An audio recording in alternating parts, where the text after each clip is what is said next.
Revision everything में एक बार फिर से आप लोगों का बहुत बहुत स्वागत है। तो कैसे हैं आप लोग? आई होप आप सब बहुत ही अच्छे होंगे। देखिए, इसके पहले हम लोग वैदिक सभ्यता से रिलेटेड बहुत सारे क्वेश्चंस को देख चुके हैं। तो आज हम देखेंगे उसी का पार्ट 2 यानी वैदिक सभ्यता से रिलेटेड और भी सारे क्वेश्चन। तो चलिए बिना टाइम वेस्ट किए शुरू करते हैं। देखिए, हमारा जो पहला क्वेश्चन है वो है योग दर्शन के प्रवर्तक ऋषि कौन है? ऑप्शन ए है गौतम, ऑप्शन बी है कपिल, ऑप्शन सी है जैमिनी और ऑप्शन डी है पतंजलि। तो जो योग दर्शन के प्रवर्तक ऋषि हैं वो हैं पतंजलि यानी ऑप्शन नंबर डी।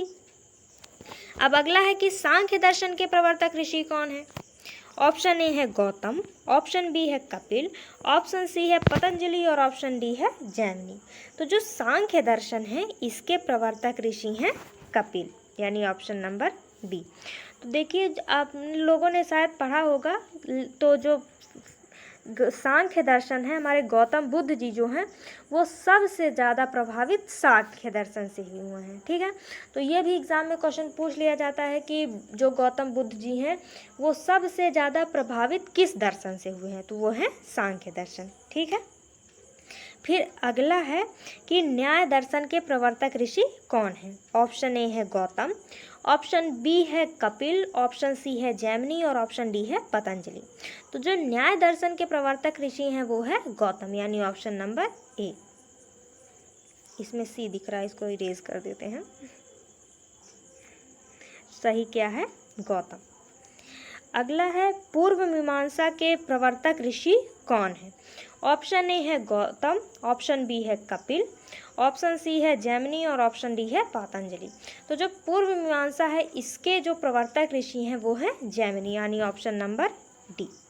अब अगला क्वेश्चन देखते हैं, उत्तर मीमांसा के प्रवर्तक ऋषि कौन है?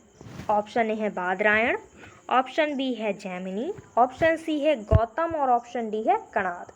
तो जो उत्तर मीमांसा है इसके प्रवर्तक ऋषि हैं बादरायण यानी ऑप्शन नंबर ए।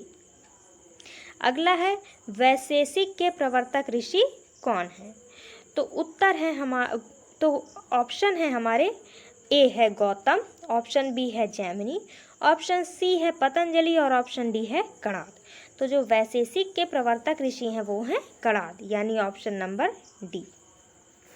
अगला है कि सही मिलान कीजिए। देखिए, क्रुभ, कुभा, वितस्ता, आस्किनी, परुष्णी ये सभी नदियों के नाम हैं, लेकिन जो हमारे लेफ्ट साइड में नदियाँ दी गई हैं ये उत्तर वैदिक काल में जो नदियों के नाम थे वो हैं, और हमारे जो राइट साइड में यानी बाएं साइड में दी गई हैं ये नदियों के आधुनिक नाम हैं। तो उसी को इसमें मैच कराना है कि पहले जो वैदिक काल में नदियाँ थे उनका आधुनिक नाम क्या है। तो चलिए हम आपको बता दें। देखिए, जो है क्रुभ इसका आधुनिक नाम है कुर्रम, और जो है कुभा इसका आधुनिक नाम है काबुल, और ये दोनों पाकिस्तान अफगानिस्तान में बहती हैं। फिर है वितस्ता जिसका आधुनिक नाम है झेलम, फिर है आश्किनी जिसका आधुनिक नाम है चिनाब, फिर है परुष्णी जिसका आधुनिक नाम है रावी। तो इस हिसाब से हमारा ऑप्शन क्या हुआ? 4 3 मैच करा लेते हैं ना। क्रुभ का कुर्रम, कुभा का काबुल, वितस्ता का झेलम, आस्किनी चिनाब, परुष्णी रावी। इसका तो यही है। तो देखिए 4 3 2 1 5 यानी कि ऑप्शन नंबर बी हमारा सही है।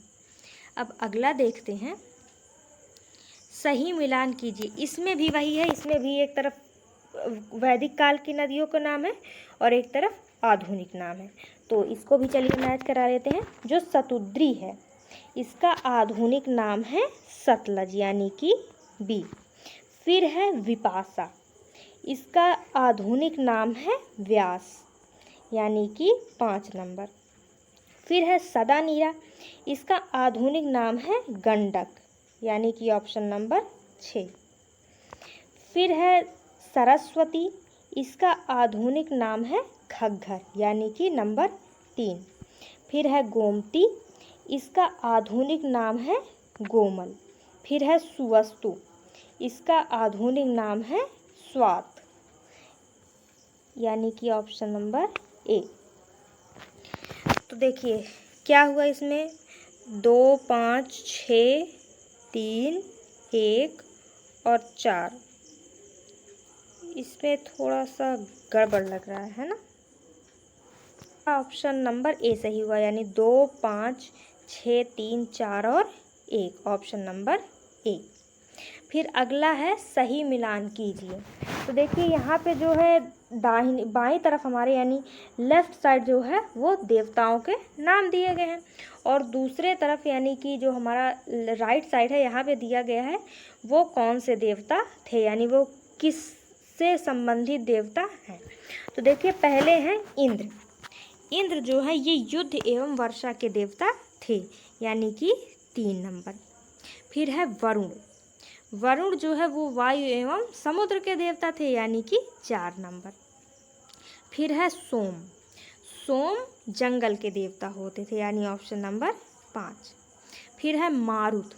मारुत तूफान के देवता को कहते थे। फिर है पूषण। पूषण पशुओं के देवता को कहते थे, यानी कि 3 4 5 2 और 1, ये हमारा किस ऑप्शन में है, ऑप्शन नंबर सी में है ना। तो फिर अब अगला क्वेश्चन देखते हैं। प्रशासनिक इकाई को आरोही क्रम में लगाइए।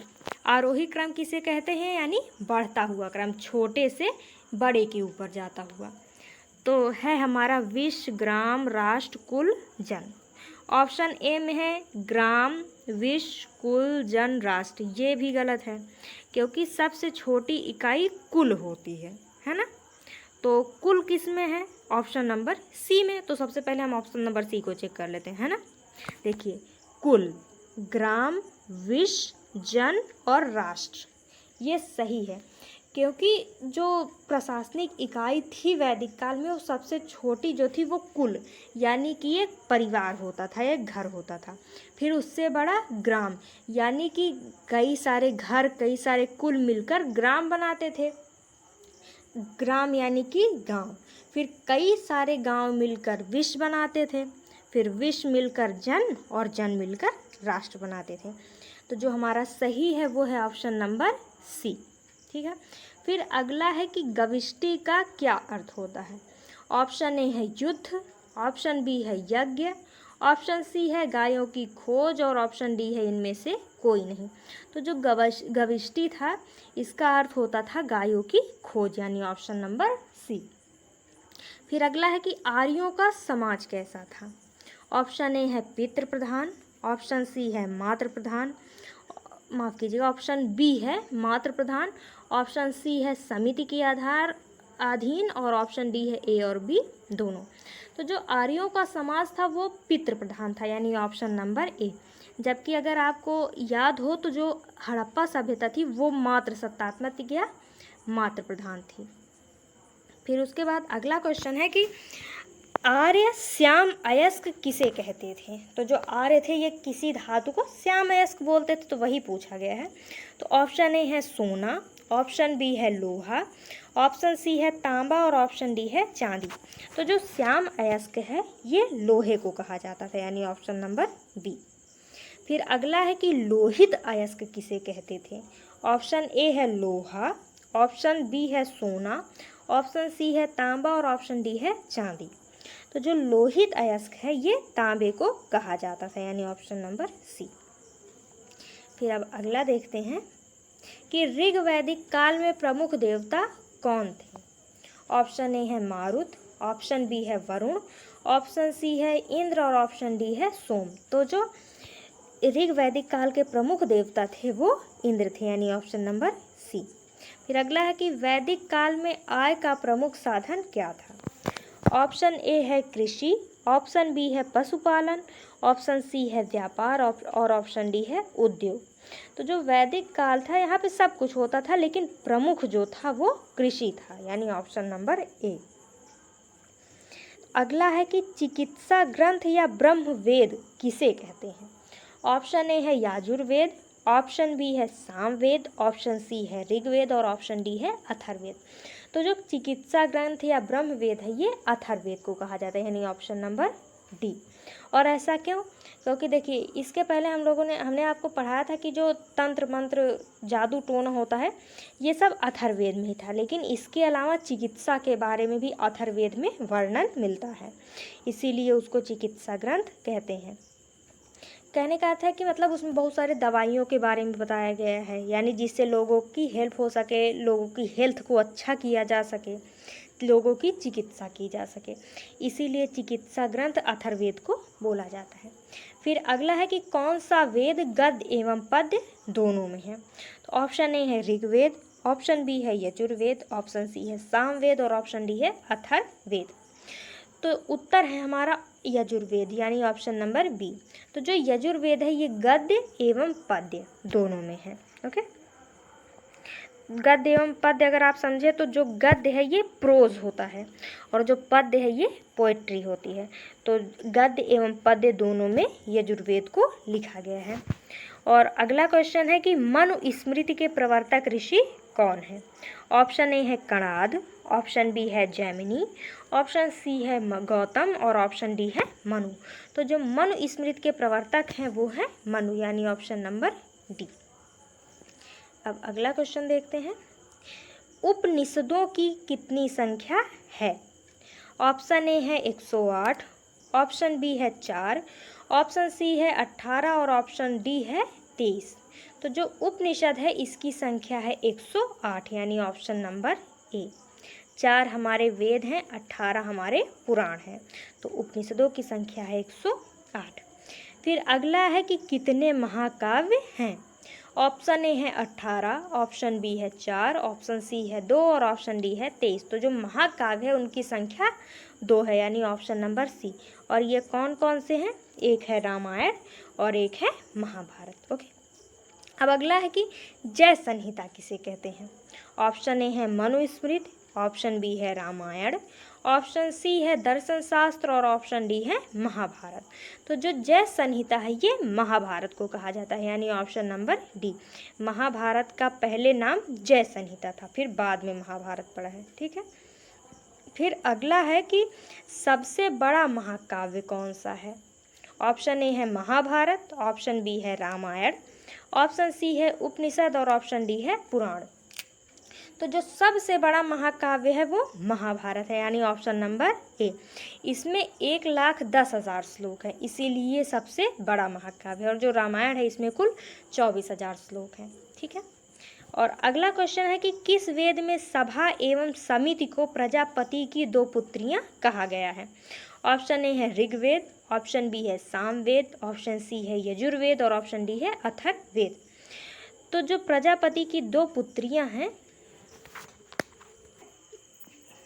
इसमें सभा एवं समिति को प्रजापति की 2 पुत्रियां कहा गया, यानी ऑप्शन नंबर डी।